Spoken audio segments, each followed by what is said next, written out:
Ku yakin kaulah jawaban di setiap pintaku, walau ku belum tahu namamu. Assalamualaikum warahmatullahi wabarakatuh.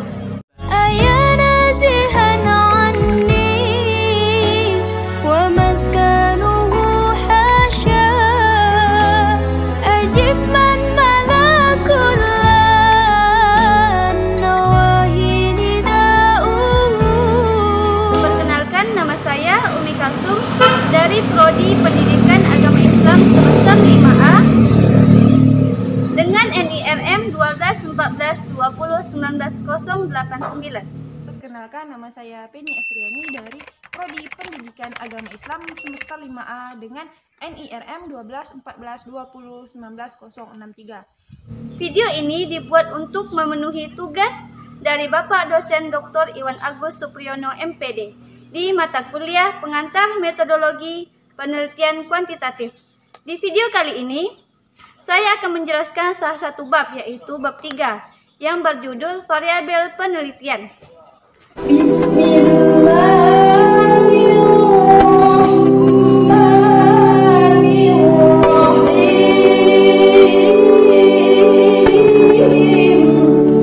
Curahkanlah di hati kami asma'u ya Rahman ya Rahim, agar anak-anak para mahasiswa kami, wabil khusus ya Allah mahasiswa STAI Sultan Syarif Hasim Siak, para wisudawan wisudawati hari ini ya Rabbal Alamin, mendapatkan rasa kasih dan sayangmu selalu ya Rabbal Alamin.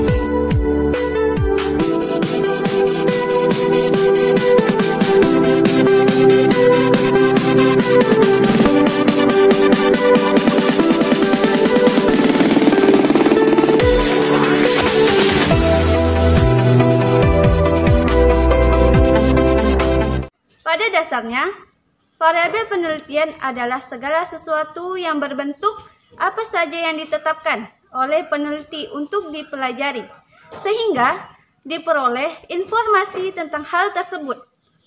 Kemudian ditarik sebuah kesimpulan. Variabel sangat penting karena tidak mungkin peneliti melakukan penelitian tanpa adanya variabel. Nah, variabel penelitian secara teoritis dapat didefinisikan sebagai atribut seseorang atau objek yang mempunyai variasi antara satu dengan yang lainnya atau satu objek dengan yang lainnya. Variabel yang tidak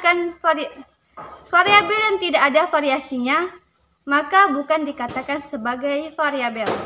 Untuk dapat bervariasi, maka peneliti harus didasarkan pada sekelompok sumber data atau objek yang bervariasi.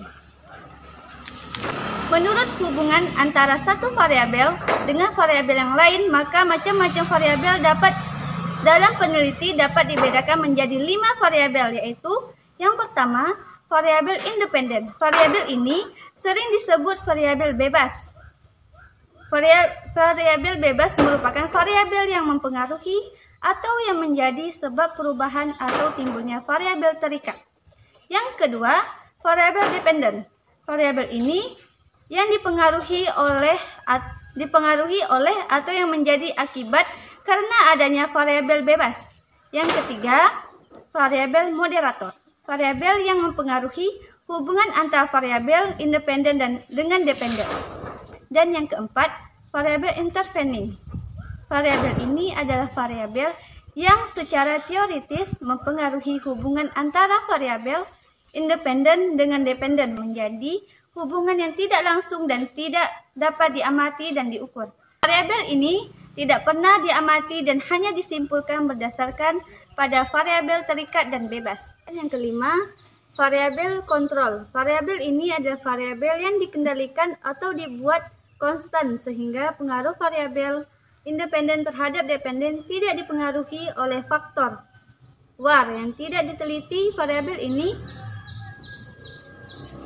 sering digunakan oleh peneliti bila akan melakukan penelitian yang bersifat membandingkan.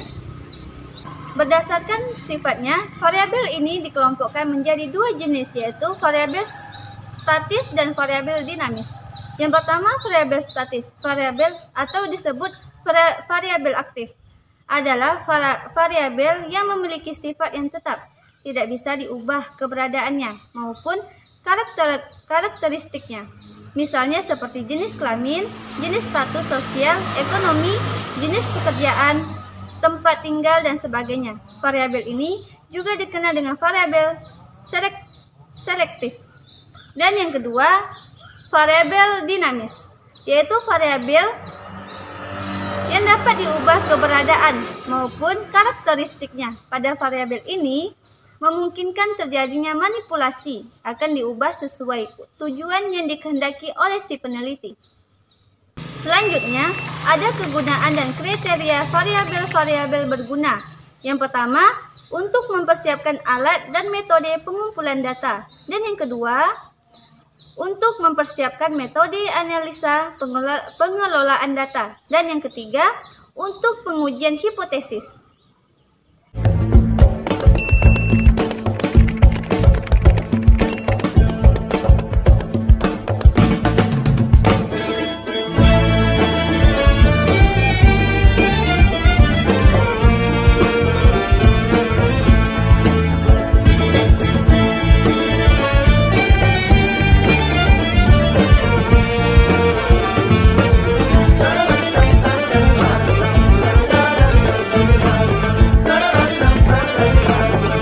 Variabel yang baik adalah yaitu yang pertama relevan dengan tujuan penelitian, yang kedua dapat diamati dan dapat diukur.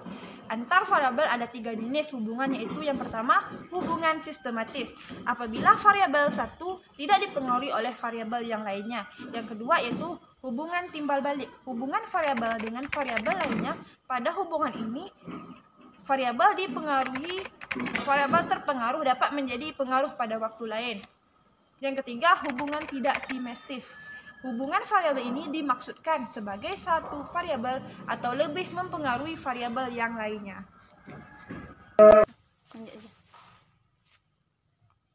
Selanjutnya, variabel dilihat dari hasil pengukuran ada 4 tingkat, yaitu yang pertama, variabel berskala nominal. Merupakan variabel yang menunjukkan label yang hanya mampu membedakan antara ciri atau sifat unit satu dengan yang lainnya.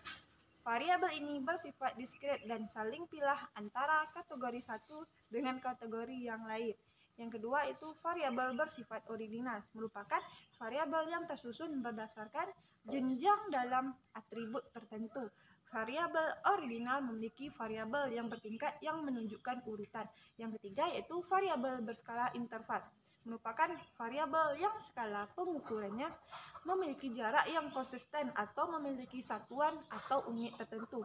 Yang terakhir itu atau yang keempat merupakan variabel yang dalam kualifikasinya mempunyai nol mutlak. Variabel ini menunjukkan perbandingan. Selanjutnya variabel berdasarkan pengacau. Lanjut aja. Menurut Yatim Rianto, jenis variabel dari fungsinya dalam penelitian adalah yaitu yang pertama variabel bebas, yang kedua variabel tak bebas, tergantung atau terikat, yang ketiga yaitu variabel perantara, dan yang terakhir variabel sebagai objek penelitian. Apabila seorang peneliti ingin menyelidiki apakah benar susu menyebabkan badan menjadi gemuk, maka yang menjadi objek penelitiannya adalah susu dan berat badan orang. Maka susu dan berat badan merupakan variabel penelitian.